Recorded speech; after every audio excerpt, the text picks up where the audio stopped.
Hello बच्चों. So after discussing about if statement and go to statement, today we will discuss about do statement. What? Do statement. Do statement.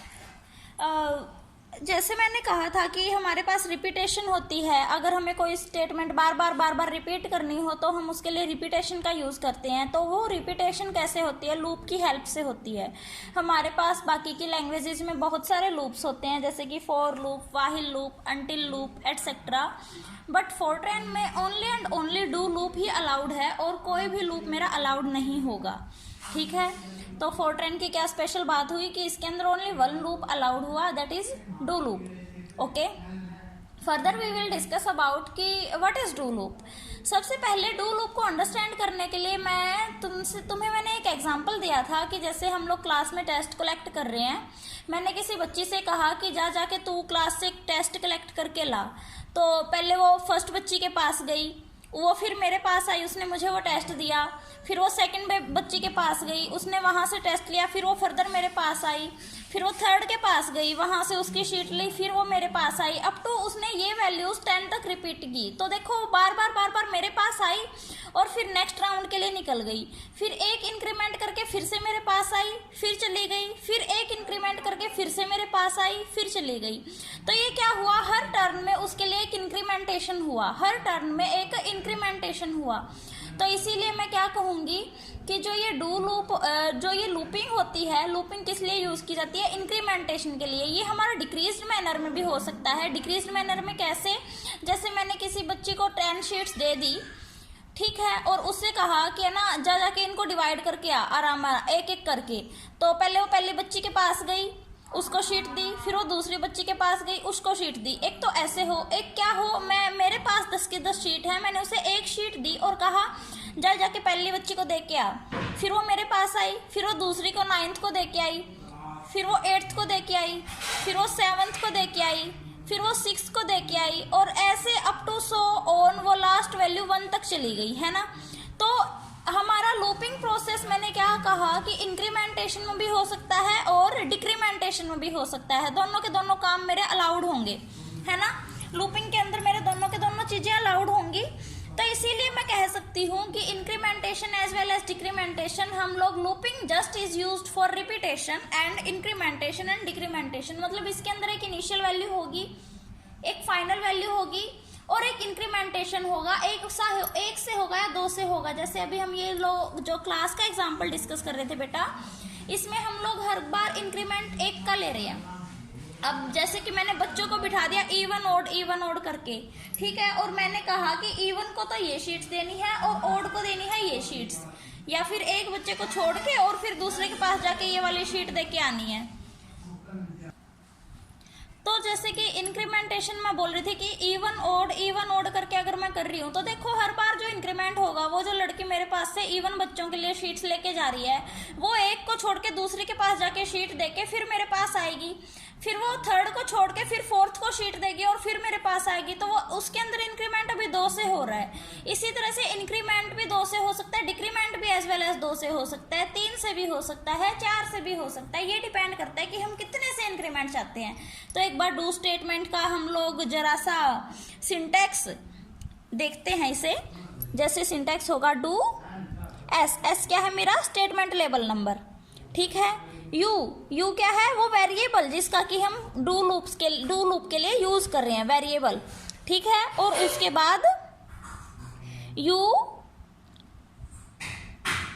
I U F initial, final और U T कर लो इसे increment, ठीक है. तो ये देखो, ये क्या है तुम्हारा? Statement label number. ये क्या हुआ? डू. ये क्या हुआ? Statement label number. Statement label number. Statement label number का मतलब क्या हुआ? जैसे कि वो जो लड़की जा रही थी मेरे पास से शीट लेके, या फिर मेरे को शीट देने आ रही थी, बार बार वो मेरे पास आ रही थी ना. तो इसी तरह से तुम ये सोच लो कि उसके लिए स्टेटमेंट लेबल नंबर मैं ही थी. वो मेरे पास से अपनी नेक्स्ट के लिए, कंटिन्यू के लिए कमांड लेके फिर अगली बच्ची के पास जा रही थी, फिर वो मेरे पास आ रही थी, फिर उसे कंटिन्यूएशन का कमांड मिली, फिर वो अगली बच्ची के पास गई, फिर वो मेरे पास आई।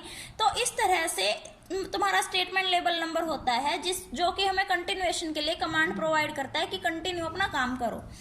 ये क्या है, मेरा वेरिएबल जिसके अंदर की हम लोग लूपिंग प्रोसेस अलाउड करेंगे, वेरिएबल जिसके लिए कि हम लोग लूपिंग प्रोसेस अलाउ करेंगे। Okay, variable used for do loop, used for loop. U I क्या है, इनिशियल वैल्यू, इनिशियल वैल्यू जो हम लोग स्टार्टिंग में लेके चल रहे हैं। यू एफ क्या है, ये फाइनल वैल्यू, जहां तक हमें जाना है। जैसे कि मैंने उससे कहा था, उस लड़की से, कि पहली बच्ची से लेके 10वीं बच्ची तक जा और इनके ट्रेड्स बार बार लेके मेरे को देके जा, है ना। तो फर्स्ट क्या, पहली बच्ची क्या थी, उसकी इनिशियल वैल्यू, और 10th बच्ची क्या थी, उसकी फाइनल वैल्यू, और फिर ये टी क्या था, उसका इंक्रीमेंट, इंक्रीमेंट या फिर डिक्रीमेंट, ये कुछ भी हो सकता है, जो भी हम इसे लेना चाहें, decrement, increment as well as decrement. ठीक है, I hope it is clear to you. एक बार इसका थोड़ा सा फ्लो चार्ट और हम लोग बना के देखते हैं। जैसे कि ये देखो, u जो ये मेरा वेरिएबल मैंने लिया है, इसको मैं पहले रखूंगी इनिशियल वैल्यू पे, u is equal to U I. उसके बाद क्या होगा, बॉडी, हमें जो भी स्टेटमेंट्स अपनी एग्जीक्यूट करवानी है, बॉडी ऑफ डू लूप। उसके बाद क्या होगा, u is equal to U I initial plus increment, है ना, या फिर फाइनल नंबर तक जाएगा। u is equal to U increment, हर बार इंक्रीमेंट होगा ना इसके अंदर। और फिर कब तक होगा ये इंक्रीमेंट, जब तक ये अपनी फाइनल वैल्यू के इक्वल नहीं हो जाता। तो देखो ये तो एक तरह से डिसीजन होगा ना कि इक्वल हुआ या नहीं हुआ, तो इसी के लिए डिसीजन सिंबल का हम लोग यूज करेंगे। कब तक होगा ये इंक्रीमेंट, कब तक होगा ये लूपिंग, जब तक ये फाइनल वैल्यू के इक्वल नहीं हो जाता। और फाइनल वैल्यू क्या है, यू एफ। ठीक है, U is less than is equal to U F. और फिर ये नो, और ये हुआ हमारा, यहाँ तक जाएगा कंट्रोल यस। अगर यस होगा, जब तक मतलब ये इसके इक्वल नहीं हो जाता, ठीक है, इक्वल होते ही तो ये यहाँ आ जाएगा कंट्रोल, मतलब कि जब तक ये लेस है, मेरी जो ये वेरिएबल है इसकी वैल्यू जब तक फाइनल वैल्यू से लेस है, तब तक तो ये लूप होता रहेगा, मेरा कंटिन्यू में चलता रहेगा। ठीक है, और जैसे ही वो इक्वल हो जाता है वैसे ही मेरा कंट्रोल बाहर आ जाएगा। मतलब कि जैसे ही वो लड़की 10th बच्ची के पास जाती है, वो 10th की शीट मेरे को देगी और फिर अपनी शीट पे जाके बैठ जाएगी, मतलब उसका काम हो गया। I hope it is clear to you बच्चों। अब उसके बाद एक बार इसके रूल्स को स्टडी करते हैं। रूल्स की स्टडी में हम लोग देखेंगे कि जो ये सबसे पहले डू लूप होगा जो मेरा, ठीक है, तो हमेशा जो डू की तुम लोग बॉडी यूज करोगे वो आफ्टर डू स्टेटमेंट यूज करनी है। पहले डू लिखेंगे और फिर उसके बाद उसकी बॉडी को लिखेंगे। ओके, उसके बाद डू लूप खुद से कैलकुलेशंस कर सकता है, जैसे कि अर्थमेटिक कैलकुलेशन। ओके, मैं ये लिखवा नहीं रही हूं, तुम लोग खुद से नोट कर लेना। ठीक है, सबसे पहले डू स्टेटमेंट लिखेंगे हम लोग स्टार्टिंग में, उसके बाद ही अगली स्टेटमेंट को लिखा जाएगा। सेकेंड इज कि ये खुद से अर्थमेटिक कैलकुलेशन कर सकता है, अर्थमेटिक कैलकुलेशन खुद से कर सकता है मेरा लूप। थर्ड इज कि जो ये बॉडी ऑफ द लूप होगी, जो मैं बोल रही हूँ कि body of the loop, do loop, इसके अंदर हम लोग कोई भी स्टेटमेंट यूज कर सकते हैं। जैसे कि देखो अभी मैंने ये देखो, ये डिसीजन सिंबल जो ये मेरा होता है, इसका हम लोग इफ स्टेटमेंट बोलते हैं ना इसे, तो इसीलिए हम लोग इफ स्टेटमेंट का भी फॉर डिसीजन डू लूप के अंदर यूज कर सकते हैं। बट कंडीशन क्या होनी चाहिए इसके बाद फोर्थ लूप, कि जो भी इसके अंदर कोई और एक्स्ट्रा स्टेटमेंट यूज हो रही है उसका एंड हो जाना चाहिए डू लूप के एंड से पहले। जो ये मैंने इफ स्टेटमेंट इसके अंदर यूज किया ना बेटा, ये खत्म हो जाएगी do loop complete cover up होने से पहले। मतलब कि जो स्टेटमेंट तुम्हारी लूप के अंदर से स्टार्ट हुई है ना, वो लूप के अंदर ही बंद होनी चाहिए, और जो बाहर से स्टार्ट हुई है वो बाहर से ही बंद होनी चाहिए। ठीक है, फिफ्थ वन इज कि अगर मैं एक से ज्यादा डू लूप का यूज कर रही हूँ, जैसे कि यहाँ पे मैंने डू लूप लिखा, इसकी बॉडी लिखी, सारा का सारा काम लिखा, और सेकंड डू लूप फिर यहाँ लिया, इसकी बॉडी को यहाँ लिया, ठीक है। तो सबसे पहले ये जो अंदर वाला डू लूप है ना, इसको क्या बोलेंगे हम लोग, नेस्टेड। जैसे हमने नेस्टेड इफ स्टेटमेंट की थी ना, ऐसे ही ये मेरा है नेस्टेड डू लूप। तो देखो सबसे पहले हम लोग इस डू लूप को एग्जिट करेंगे, मतलब कि पहले ये इसकी बॉडी खत्म होगी और फिर होगी इस बॉडी की, मतलब कि इनर की बॉडी पहले खत्म होगी, इनर पहले फिनिश होगा, उसके बाद होगा आउटर फिनिश, ठीक है। अगर हम लोगों ने इंक्रीमेंट कुछ नहीं दिया, इंक्रीमेंट क्या था मेरा, यूटी था। अगर हम लोगों ने इंक्रीमेंट कुछ भी नहीं दिया, 6th रूल, तो बाय डिफॉल्ट इंक्रीमेंट हमेशा 1 का माना जाता है। बाय डिफॉल्ट इंक्रीमेंट हमेशा 1 का माना जाता है।